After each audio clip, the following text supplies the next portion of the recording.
Thank you, Philip. So yeah, I'm an attorney, and I'm passionate about a few things in life. Young people, parting with knowledge, traveling, reading, music studios, writing music, making music, those kind of things, sailing, but those are all hobbies. From a professional point of view, there are a few things that I'm very interested in. I'm interested in the topic of risk. After a couple of degrees here in South Africa, I went and I super specialized overseas in medical risk management, and did it all over Erasmus in various universities in Europe. And it was a fantastic privilege. But then you have clients, you're an attorney and you have clients and they're in the medical legal sphere, and then they do things in the business sphere. So medical risk morphed into business risk, morphed into things like governance and other issues, due diligences and so on, and things that I am very interested in. So I'm going to talk a little bit about exceptional customer services in the world of the entrepreneur today. And I'm going to chat to you first, just background, quick recap. Somebody else spoke to you about this already, and then we're going to hit the ground running and start to chat about exceptional customer services. Entrepreneur is the manager of uncertainty. In 1921, Frank Knight said, entrepreneurship is the act of directing resources. The act of directing resources. So it's very important for you as the entrepreneur to keep your entrepreneurial flow. I'll get to that a little bit later. You might have a feasible business and a feasible model, but it's not to say that you have an exit strategy. If you're bankable, you can have an exit strategy. If you're an entrepreneur, good management, bankable business model, you've got the necessary capital, you will be successful. You will make profits. You will gain market share, and even can consider things like an IPO and so on. Most likely exit strategies are things like a press down. That's where you train successors to amplify your business value, on and off selling, part of it or the whole thing. And you increase your net worth through your bankable business model. Your IPO, you can be a lifestyle junkie. You can milk it. Some people, I have a little company here, a little company there, and they give me cash. So you can have that kind of thing to do. So you don't have to. It's horses for courses, and you must decide what you want to do.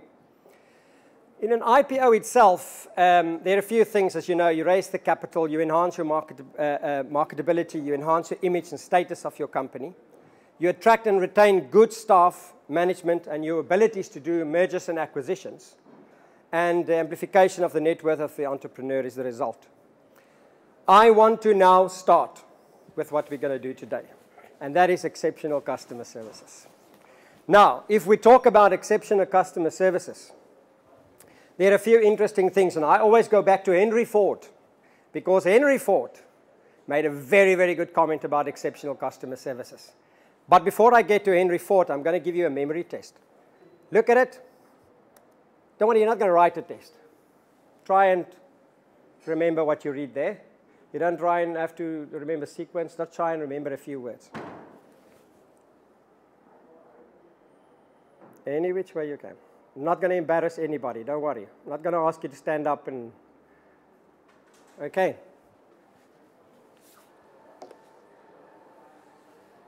Try and remember. I'm not going to ask you to mention it to me. Try and remember.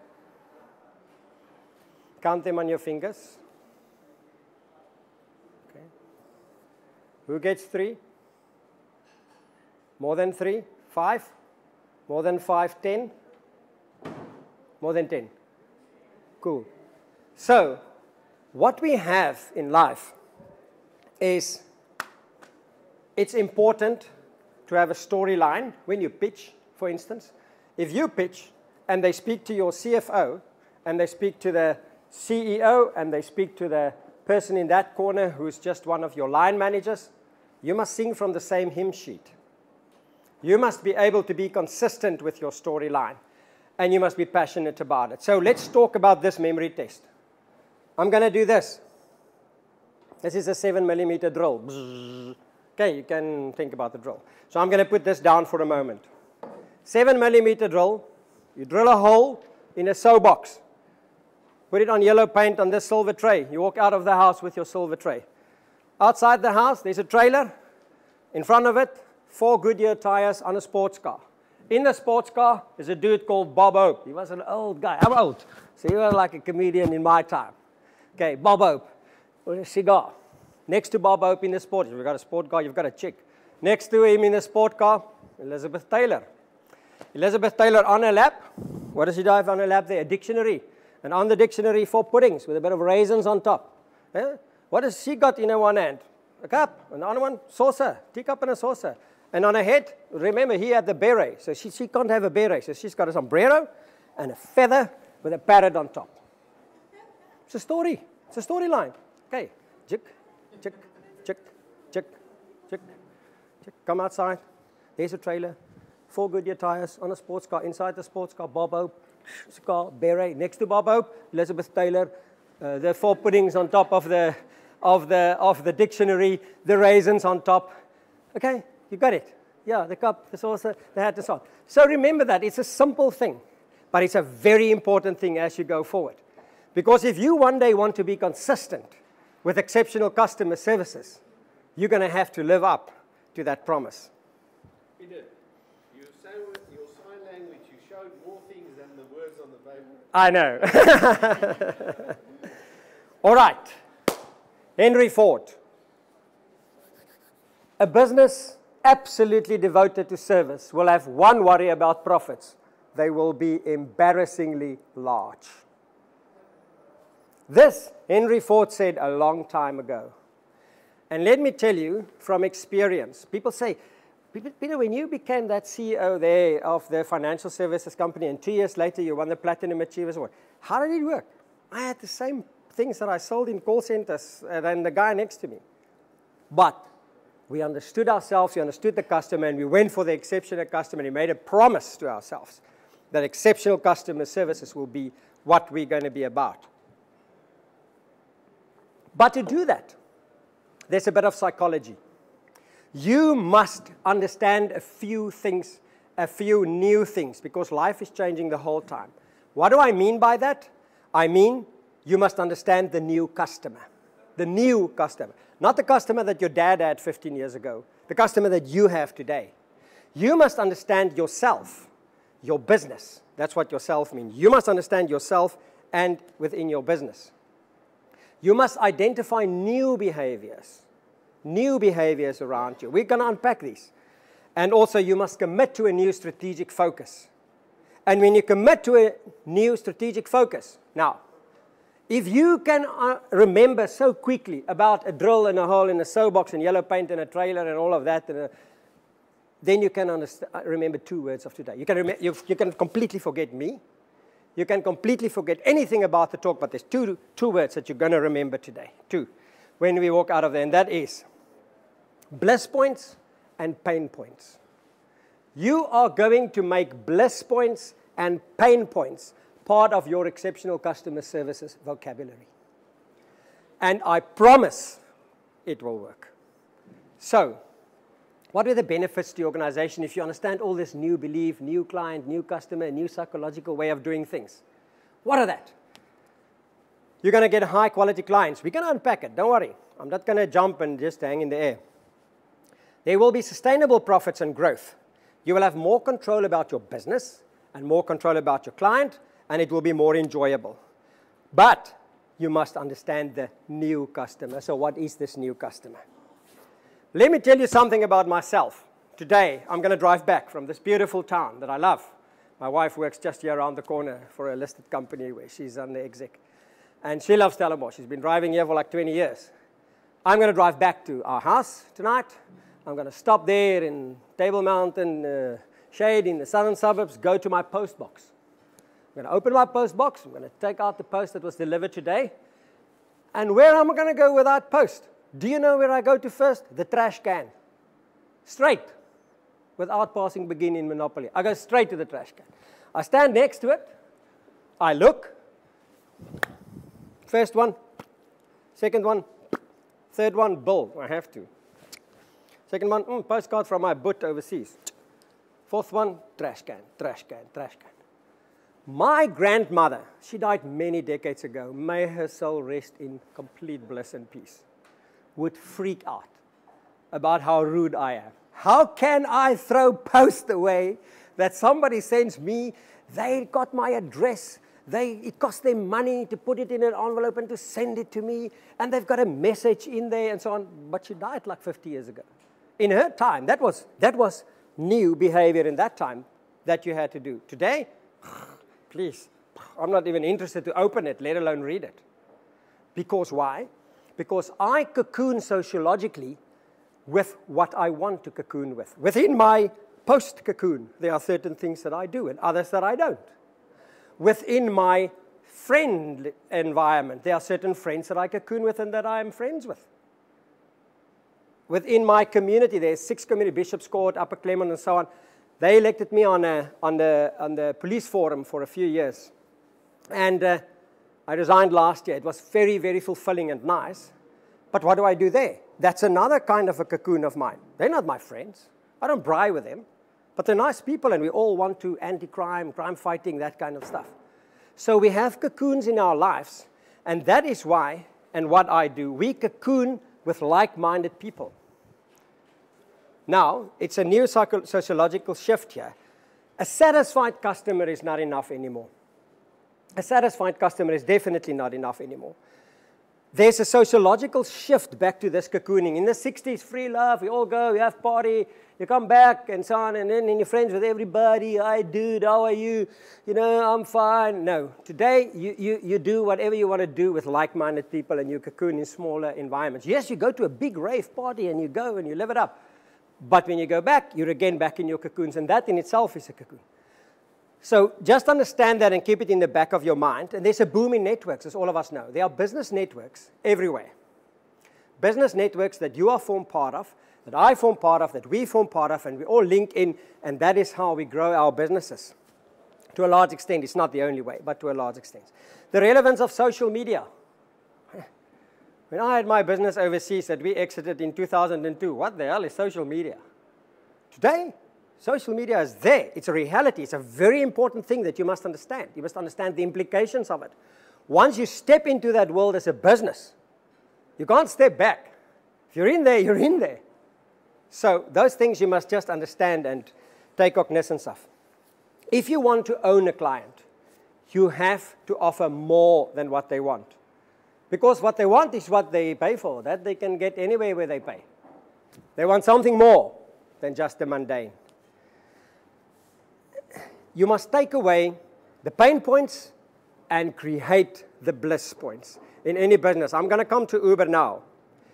There was an interesting thing, this thing of pain points and bliss points. In the late 90s, I did courses in Boston and in Seattle. I worked in Seattle. Columbia Towers, for you who know Seattle. A wonderful place. Microsoft, Boeing, and so on. It's a very exciting place, the Seattle grunge music, and it's an interesting place to work and to live in. But there I heard the first time about this pain points and bliss points, and what the hell, man? Well, in South Africa, ons doen net wat ons moet doen en kry klaar. No. You have to really make this part of your vocabulary, and you must make it consider making it part of your company value system. At least a quality statement. So this morning when I was busy with my in gym, there at the Sports Science Institute, you're like tripping away. And in a spinning class, and this young girl who's leading the class, like she was like killing me. I mean, the dude next to me and I, we're like way past our 50s. We're like, ugh.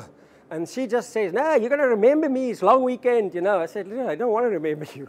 You know, really, just slack down a bit. How can I be polite and tell her, hey, whoa? And then suddenly a story, I started to laugh actually while I was cycling because the story that I once heard popped into my mind that I will share with you. There's this young guy, and he was back home from varsity in this Northern Cape, let's say Northern Cape. Northern Cape, I see people here from the Northern Cape who grew up there. So you go in the Northern Cape, and he works in a co-op in a little shop because it's the only shop, and there's a cafe there. And some lady walked in. Môre boetie. Ja, morning, how are you, lady? Ja, goed, ek wil 'n halwe popo hê asseblief. Nee. Mevrou, ons verkoop nie halwe poppos nie, want weet wat jy nou met die ander helfte. Ek bedoel, dis net 'n poppo wat jy kan koop. Ja, ek het vir jou 'n poppo. Nee. Die huisgenoot wat ek by jou gekoop het, se wenresep sê halwe poppo. Ek soek 'n halwe poppo. Okay, mevrou, wag. En hy hol daar op met die trappies. Jy weet hoe die ou koöperasiewinkels gelyk. Daar bo was so 'n ding waar die belangrike ou gesit het. Hy het so afgekyk op die mense. Right, hy sit daar, baie belangrik, das. Check af op die mense daar onder hulle werk. Die ou klop. tok, tok, tok, tok, kom in. Stap in, hy sê, meneer, ek is van my sinne af.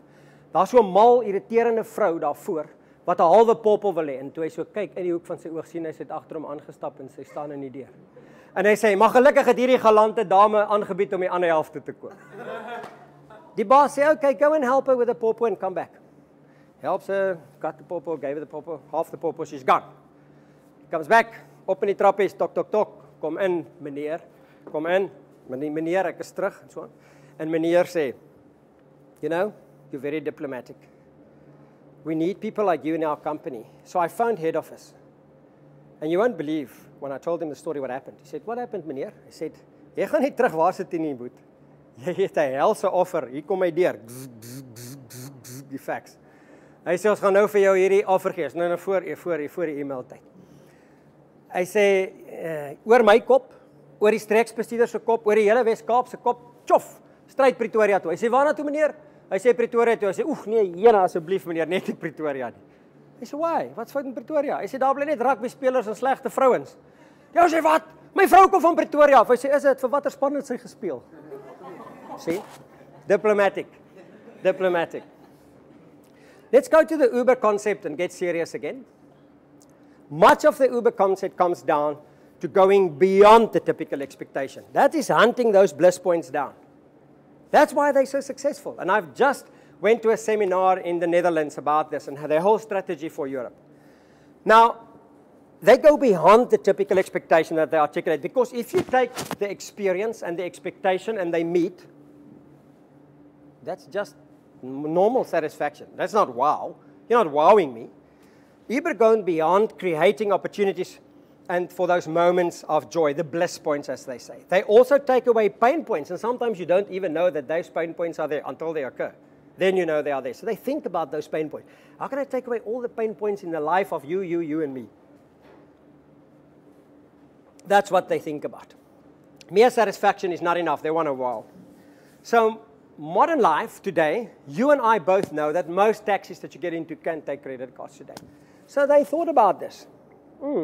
They understand that you can take the necessity of transport, transform it in an experience to remember. They understand that you can take the routine, the mundane, and not only take away the pain points, but create the bliss points. Why? On an entrepreneurial level, my niece stays with my wife and I. Second year varsity, CA stream, studies there at UCT. But she realized one thing. She grew up in a bilingual household. And the southern suburbs, the people struggle with the Afrikaans now with the skole. Okay, so she started to tutor Afrikaans. Never makes less like 11,000, 15,000 a month. And then in the months closer to the exams, it goes up to 23, 30. She's a student. It's a full-time student. She makes that kind of money. Why? She listened. She understands herself. She understands her clients. She understands who the recipient of the service is, like the grade 11, grade 12, which she tutors maths and Afrikaans to. She understands that. And she understands who pays the bills. Not them, mommy and daddy. So she knows exactly who to play in what ways. Different approach. But you have to do. And then suddenly, lots of moolah here in the back pocket. So with an Uber, she plays, then she goes out, and with her friends and so on, and when they have a glass of wine, they don't want to drive back, so they get Uber. Why?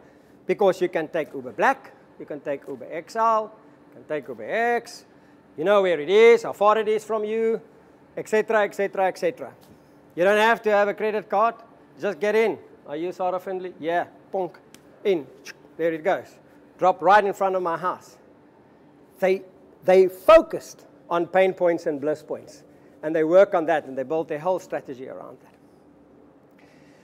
When I was 40 million years ago, my wife said, let's do something different. Because we travel a lot. We go to Russia, and then to Finland, and then to Scandinavia, and Australia, America, wherever. And she said, let's go to an island holiday. Okay. Island holiday. I was going to lie on the beach all day long. No, I'm too energetic for that. But okay, let me be open-minded about this. We're going to go to an island holiday. It was great. Went to Mauritius. But unluckily, when I was there, second day or third day or something, I developed a flu-like symptoms, and I went to the doctor there. And the doctor said, yeah, sure, but yeah, you've got a little bit of a bug here. Give you some medication, and from the medication I went to the pharmacist, got the pharmacist, went back to my room, got to my room, and when I walked in, there was this fruit basket and a handwritten note from the doctor. Oh, okay, that's quite good. And I read the thing, and it says, we hope the medication is not going to make you too sleepy, because this island has got so much to offer. And he wrote about, I'm sick and so on, but I can swim. I must just be warm and I'm finished and stuff like that. And that dude wowed me. I thought, gee, you know, he didn't have to do that. But I remember it. I tell it to you today. I've told it to lots of people in my life. So if you want a nice hotel to go to, I can tell you what nice hotel to go to, because there are these peripherals that made my experience, the bliss points were there and they took away my pain points. So in Seattle, when I used to go there a lot on many business trips, I used to stay in the Sheraton Hotel. Now, the first time when I drove up to the Sheraton, I landed, Avis car, in Seattle, got lost the day before GPSs, eventually got to the hotel, and I drove in, and there was this guy standing, stopping me. Today it's nothing, isn't it? All the movies and stuff, but in that time it was like something. And the guy said, I'll park your car, I'll bring all your luggage. I'm James Cromwell. I said, hello, my name is Pieter Swanepoel. Where are you from? South Africa. Oh, is it your first time here? Or, no, it's my first time here. Well, welcome, Mr. Swanepoel. I'll see to it. You just go and you book in. So I walked up, arrived there at the front desk, and the lady behind the front desk, and I thought, wow, this is nice that this guy is doing everything for me. But when I got to the front desk, the lady said, good morning, Mr. Swanepoel, and she welcomed me as a first-time guest. I thought, wow. Now, that is impressive. Okay, went home. Fantastic time. Worked nice.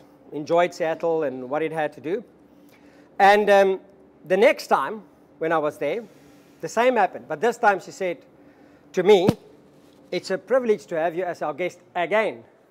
I said, nee. Daai 60 ding van 'n vrou gaan nie so ver nie. En ek is nog nie so remarkable dat sy my gaan onthou nie. George Clooney miskien, maar nie Pieter Swanepoel. So I checked them out. I stood to the side and I saw what happened. That guy, when you drive in with your car, hello, VCA, what's your name, that kind of thing. And then when I walk away, there's a little phone and he just says, Pieter Swanepoel, South Africa, first-time guest. Click. Goes to park the car, bring my luggage. So there's a system going there. I figured it all out. But on the other hand, it wowed me again, I must be honest. And but what I wanted to say about that is that now they've created an expectation with me. They must wow me again next time. So it's also serious. When you do something, you must do it with competence. When you care with competence. You never care without competence. You rather not care. So you must always know exactly what you can do and what you can't do. I am privileged to be associated with Innovus, to be associated with LaunchLab. I think Philip and his team is stunning work that they are doing here. Stunning work. Because I have a passion to share knowledge with young people, because young people is tomorrow. We've had our time. Johan and I made our money. We've done our thing in life. You never have enough, but you know what I mean. But you guys are tomorrow. You are the future. And that is what, if you take anything from today, remember the two names, the bliss points and the pain points, and try and think about that on a little bit of a deeper level than just there. I'm representing Innovus and University of Stellenbosch on a specific board, which is a majority-owned IDC company. And they have a cardiovascular software system that interprets heart murmurs.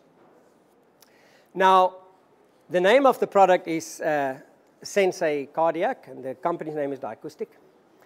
And they have a specific thing that they thought about this because they're playing big time overseas. And they said, we're going to make part of our value system a quality statement that says, provide every client with a personal experience that will wow them. It will wow them, must wow them. They made that a value. Everyone in the personnel, everybody had to buy in.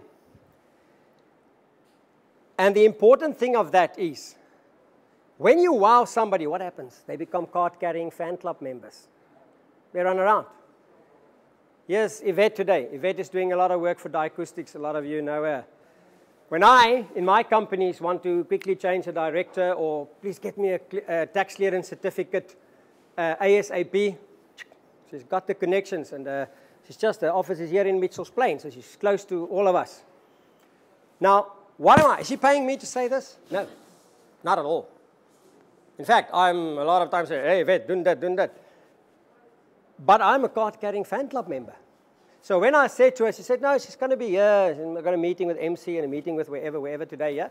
So she said, she's also going to be here. And then she said, but you know what? I don't think I will be able to do the lecture, but go and have a flat white with Luke. Now, incidentally, I knew Luke and I had flat whites before. But what was she doing? She was a Cardcarrying Fan Club member of Luke. So in this cocoon of mine, business cocoon, there was some networking going on, and look what is the outcome.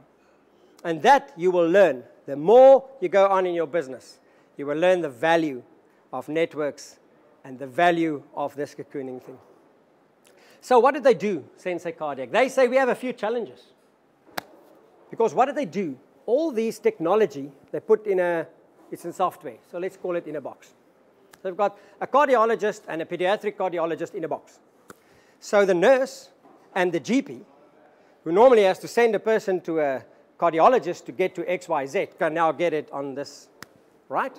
So it's a new solution, a new market, and a new way of solving an old problem. So how do you do that? Continual market education and communication. Your communication there is key.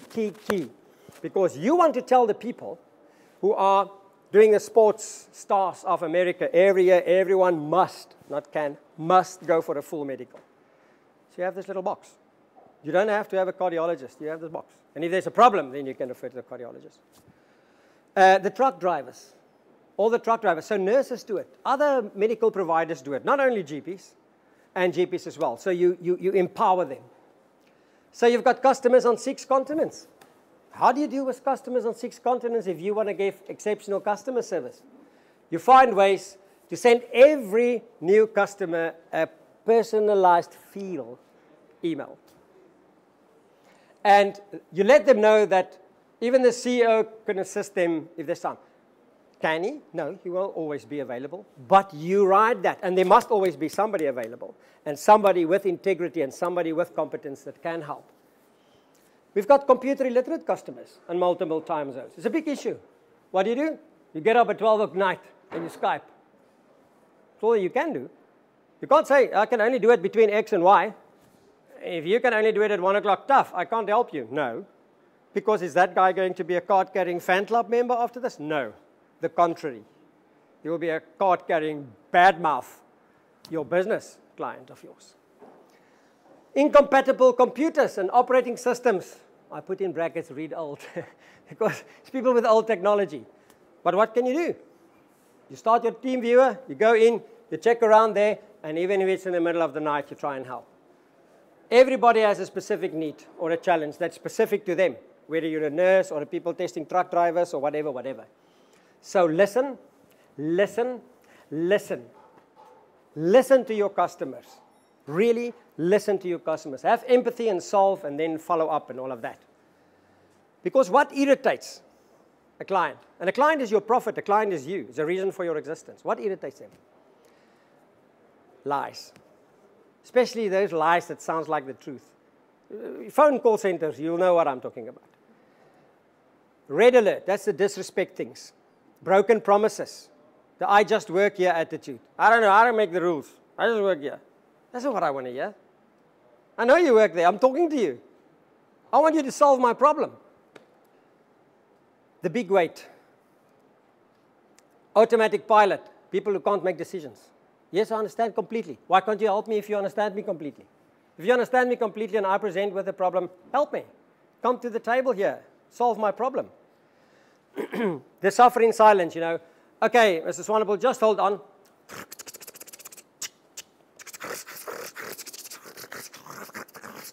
What the hell is she typing? Don't send my story to the whole world. Just help me here and that kind of thing. 10 minutes can feel like hours. It can really feel long. And remember that. When I'm not even going to talk about stupid people, people who are just not trained to the level that they're supposed to be trained. Misplaced priorities, the I people. So let's identify the new beliefs. If I look at the new beliefs, what do I mean by new beliefs? My dad had a job. He had a job. He was a doctor. And his job was to try and make people healthy. That was his job. Reactive. They come to him when they're already frack sick, gives them pillen, they go home. Okay? Today, people are part of a business. Hulle nie meer 'n job nie. Part of a business. There's more sense of ownership there in a new, modern way. Business is relationship-driven, not so much transaction-driven anymore. Consistency versus chaos. Also consistency in chaos. When there's chaos, be consistent about how you deal with it. And there must be rules and things in your company that don't inhibit you, but that allows you to work within a particular framework that people, they expect a certain thing, give them more than what they expect. Proactive versus reactive. I mean, my dad, he's also deceased now. May he also rest in peace. Sorry, Dad. But let me tell you, he was a good doctor. But they were reactive in those days. You come to me, you're ill, bah. Today, the doctor tried and keep them healthy. My dad sat there and with his patient said, you know what, you mustn't smoke, eh? It's not a good idea. You know, and today be proactive and tell the patient, don't tell him when they come to you when they already had 2 heart attacks. Tell them from the beginning, listen, you must live more healthily and exercise more and that kind of thing. So, the card-carrying fan club members that you need to hunt down, that is a very, very important thing. If you have them as all your clients, as your card-carrying fan club members, it sounds weird. I tell you, this thing works. If you sell funeral policies, I had short-term insurance and long-term insurance via call center. You ask them, do you have anybody else in your family or whatever that also needs a policy like this? Yeah, uncle. Do you pay them a commission? No. But if you wow them with your service, then you earn the right to ask for a lead. If you don't wow them, they're not going to give you a lead, number one, etc., etc. So when you have them as your card-carrying fan club members, it means you have their respect. You have their respect. You have their confidence. And then you know that you are consistent, and that is the important thing. And then you must understand your business. I'm going to use a retail example here. Checkers, Woolworths. There are 2 types of businesses there. There's the service. You go to Woolworths and you say, sorry, I'm looking for chicken thighs. Immediately they drop everything. Come with me, sir. They walk. It happened to all of you, I'm quite sure. They go to the shelf, they get the chicken thighs, they give it to you. Anything else, sir? No, thank you very much. Have a good day. Checkers. Hello. Where's the all-gold tomato sauce? Nee, ek smaak is daar in aisle 9. Kyk maar net daar in aisle 9. En sal meneer hom dalk daar kry. Now, it's a different approach. One is on price war, people pack racks, the shelves in Pick n Pay, in Woolies. The Woolies people pack the shelves because they must know where everything is. It's a different attitude. Is one right? Is one of them wrong? No. That's who they are. They know who they are. They know exactly who they are. They know what they do, and they do that well. So I'm not putting one down and say one is better than the other. You must just decide where you fit in. You must just, if you're in retail, what are you? Are you this or are you that? Just decide that and stick to it. About focus, let's quickly look, and a lot of you know this example, but United Airlines focused on the business traveler. You pay a certain amount, and then you got this card in United Airlines when Delta also had it quite a couple of years ago. And if you have that card, even if you book coach, you arrive there, they upgrade you to business class, and they upgrade the business class people to first class a lot. So you have like a business class status, but I'm only flying coach because I can't afford business class. But suddenly I'm like, business class. He's like, cool. It's upgrade me every now and then and so on. And they did that very well. They did it extremely well. JetBlue, on the other hand, they were no-frills airline. Coach, you walk in there, they give you your sandwich. Don't even bring it to your seat. They say, here's your sandwich. You walk there with your sandwich. You're going to sit on your seat, and before they land, they say, bring out your sandwich and come gooi dit hier voor in die mandjie when you walk out and that kind of stuff. So it was really no frills, but they did it well. It was coach only, and as I say, they knew what they did, and that is focus. Now, they flew between 2 specific cities, JetBlue, and on that, they kicked butt on that specific route, only 2 routes. And United said, let me teach these new kids a lesson. I'm now going to climb into that market. What happened?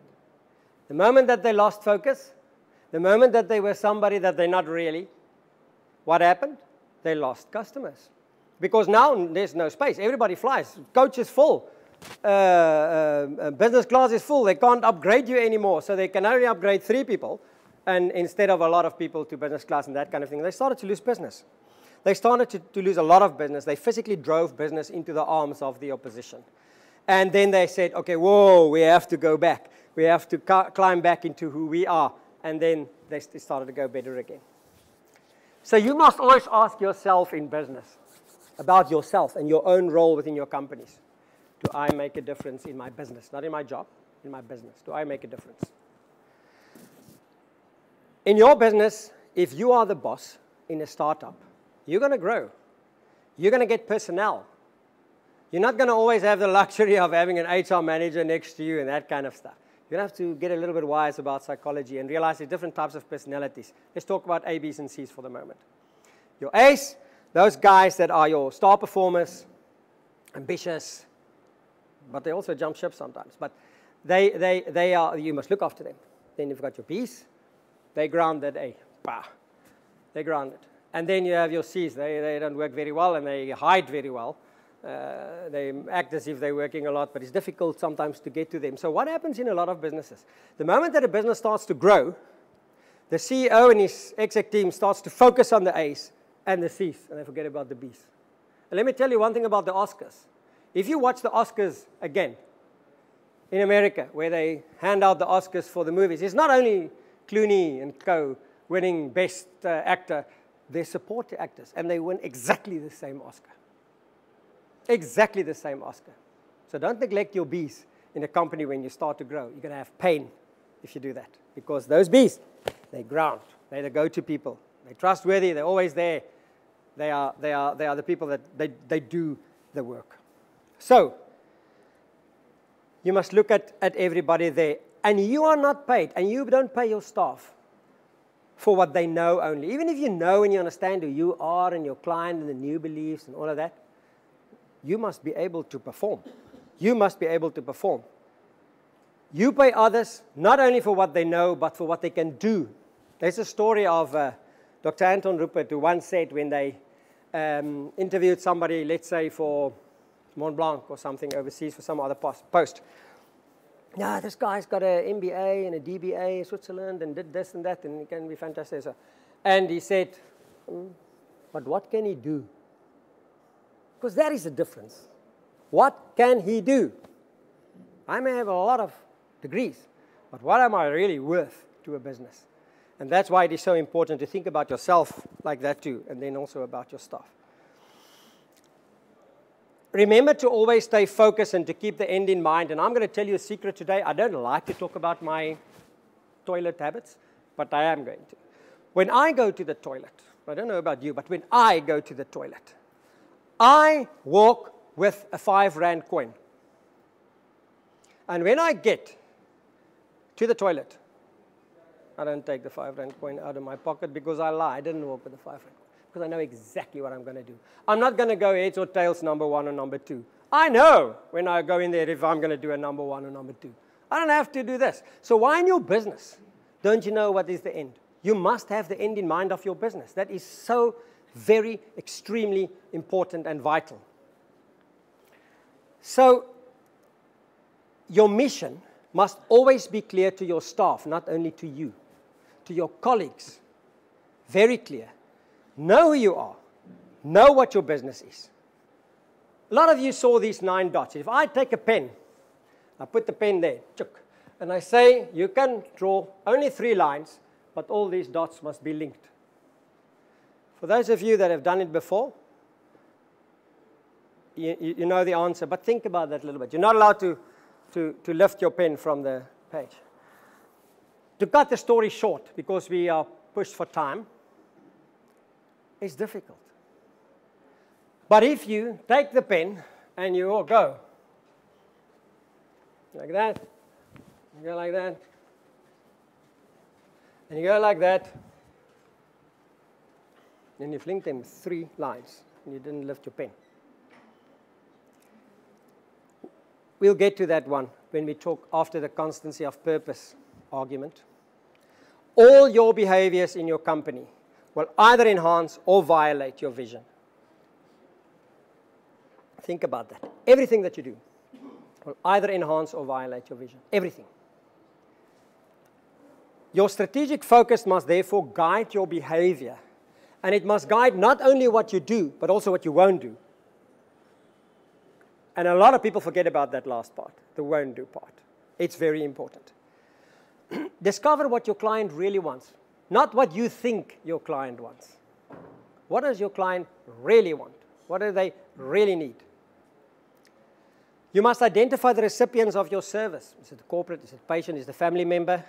I also have the privilege to serve with Johan and Ernie on the board of AutoCloud, one of your startups in LaunchLab. Fantastic company. And it's the same thing. They know exactly who their clients is. Sarah, the student, second year CA stream student, she knows who her clients. She knows. The one that I must impress, and the ones 80% that I must get to 85 is the one, or 70 to 80 or whatever, is that grade 11, grade 12 kid. But I actually impress the parent because they pay me. So it's that game and that perfect balance that you must play the whole time. And you must ask, and you must listen, and you must measure, and you must respond. Measuring is a tough thing. And it's not a thing that people always like to do, because then sometimes you realize, I'm actually not hitting the spot on X and Y. I'm hitting the spot on A and B and on C, but X and Y, I'm not making it. You must measure, and you must make it a habit. It must be a business habit of yours. Measurement, no matter how painful it is something that you must do. You must measure your business. And you must adjust your vision to fit with that of your client. Only then can you really, really, really take away the pain points and create the bliss points. You know, Einstein once said, don't strive to be a man of success, but be a man of value. That's a difficult thing for an entrepreneur. Entrepreneur wants to be successful. I know that, and I respect that. But believe you me, if your values of your company is in the right place and you have the right product, success will follow. Success will be part of what you're going to achieve. So be systematic and valuable. Consistency is critical, but there are other things that's also critical, like value to your customer. That go well card, that I'm going to give you one example. In a call center, they told the people, when you deal with this insurer and the end clients of the insurer, listen and make notes. And 2 Labuschagne people were like linked. And when the person said, I remember your son went to Stellenbosch last year at university, how is he doing? And normally that's fantastic because you value me as a client. You remember that I told you last year when I phoned, my son whacked the car into a pole again. You remembered he was at Stellenbosch, he was the first year, and so on and so on. But this Labuschagne's son died 2 years ago. So it had the complete opposite effect. So when you do anything, you must make sure that you have competence, good systems, and everything like that. Make sure of all of that. Lesson note, care with competence. Personal contact, or the perception of that personal contact, is so important. The people in this cocooning, we're now beyond the, hey, the internet arrived in the world. We're over that now. Internet's now here, it's onlys. Now you have to, the personal approach thing gets more and more important. But as I say, make sure that you couple with caring. Do things today that will strengthen tomorrow.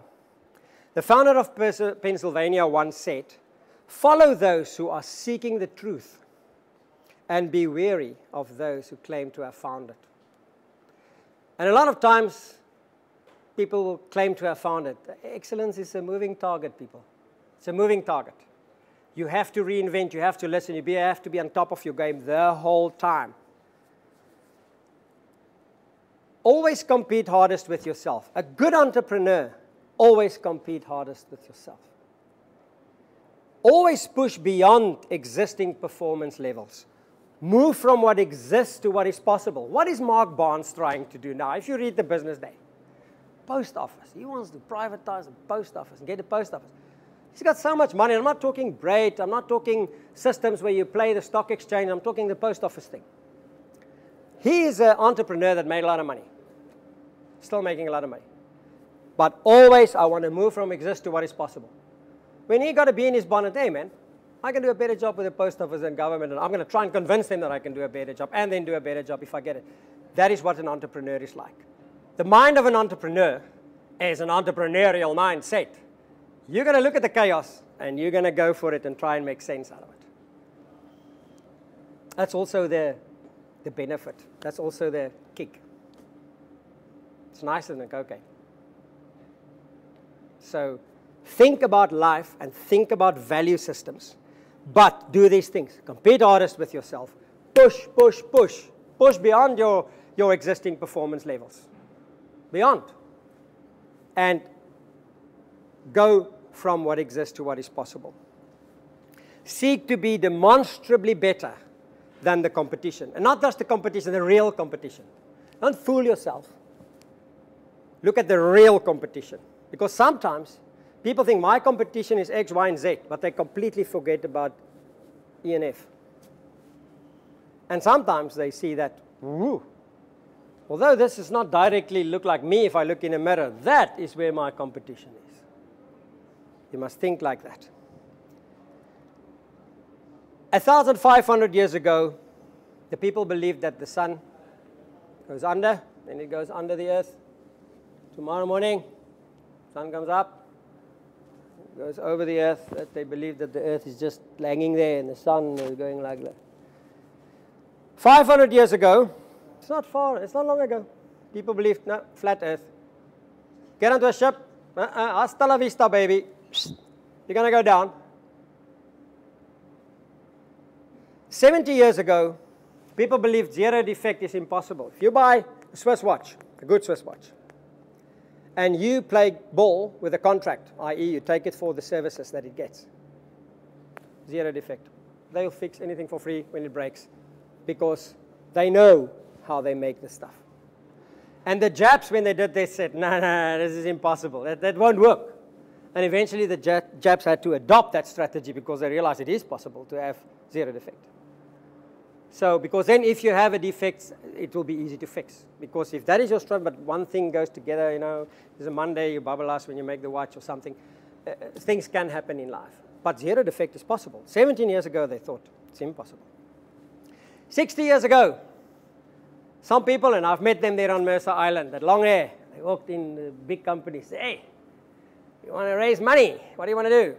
Put a PC in every home. What? Are you freaking out of your mind? A PC in every home? No, man, it will not even be in every business.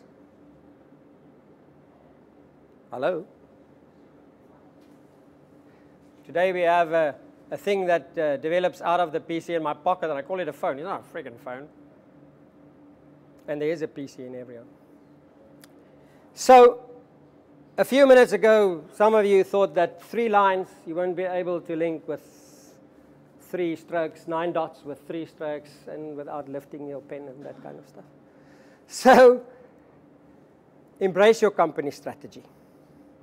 Know who you are. Know who your clients are. Give excellent, exceptional customer services. Make it a value of your company.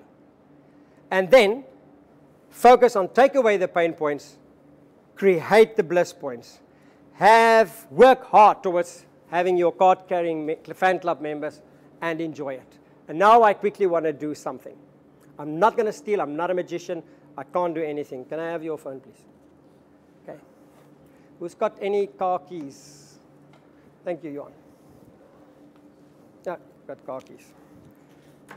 You have a pen? Thank you. Wallet? Thank you. Thank you. And I want 2 strong men. Stand here next to me, please. And one lady. Stand this side, please. You stand there. And put this down because I'm going to ask you to do tricks. Oh. You come here. Take hands like this. So that it's strong. Like that. Yeah. Strong. I'm going to sit here, okay? Okay. Right. I'm big. Okay, 100 kgs, eh? Yeah, we're going to do it. Okay, check this out. Check this out. Okay, put me down. Put me down. Please give me a kiss. Thank you. You can all go and sit. What happened here? Think about it. Think about what happened now. I came here, I Cocoon, with like-minded people. LaunchLab. Innovus. Stellenbosch University. You guys.